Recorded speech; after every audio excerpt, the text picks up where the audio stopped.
City commissioners are taking the next step with a proposal that will invest millions of dollars toward climate change. The first reading of the city's $750 million climate investment plan was held today at City Hall. Portland voters passed the Portland Clean Energy Community Benefits Fund program in November of 2018.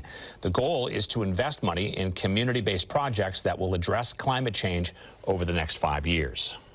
This plan represents thousands of hours of engagement by numerous stakeholders and sectors and prioritizes programs that reduce greenhouse gas emissions and strengthens the communities that are hit first and hardest by extreme climate events.